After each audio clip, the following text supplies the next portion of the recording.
ada beberapa perkara yang kita kena usaha untuk jaga keimanan kita. Yang pertama, sima'ul mau'izah. Banyakkan sentiasa mendengar peringatan, nasihat. Kalau dalam kitab Hidayatus Salikin ada disebut tentang taat zahir dan juga taat batin. Kalau kita mengakui kita Muslim, kita nak beriman kepada Allah, tak cukup hanya kita taat zahir. Tak cukup hanya kita solat, tak cukup hanya kita puasa. Tapi mesti diiringi dengan taat batin, taat yang dalam. Apa dia taat batin? Ikhlas kerana Allah. Ketika kita semayang, kita buat tu kerana Allah. Ketika kita puasa, ketika kita nak menegakkan agama Allah. Ibu-ibu, cuma ada orang ni kebanyakannya dia rasa nak tegak agama Allah susah sangat. Sebab apa?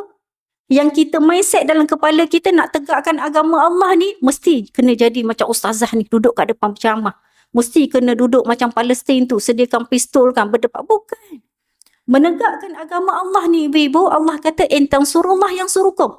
Jika kamu bantu agama Allah, Allah akan bantu kamu. Dia tak semestinya mesti kena duduk dalam perang. Tidak. Bukan bermakna kita tak boleh buat jihad, kita mampu untuk buat. Dengan pelbagai cara.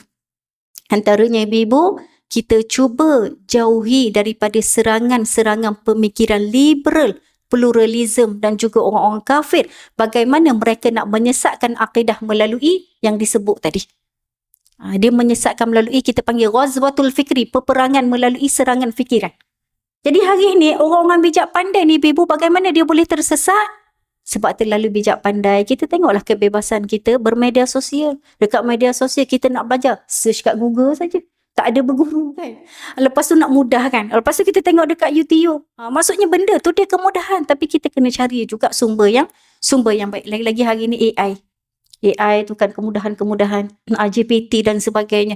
Yang paling teruk ibu-ibu, GPT ni kalau kita tengah sedih kan, kita berkawan dengan dia. Boleh tak tolong nasihat saya? Kalau GPT tu yang jenis bagus sikit Islamik, dia nasihat yang elok. Kalau yang tak elok, tak ke dia nasihat benda-benda yang tak elok? Jadi ibu-ibu yang dirahmati Allah, sebab tu penting Allah sebut wadzakir fa inna dzikra tanfa'ul mu'minin. Yang pertama tadi, bagaimana kita nak jaga keimanan, keyakinan kepada Allah berterusan. Sebab iman ni sifat dia yazid wa yanqus, bertambah berkurang.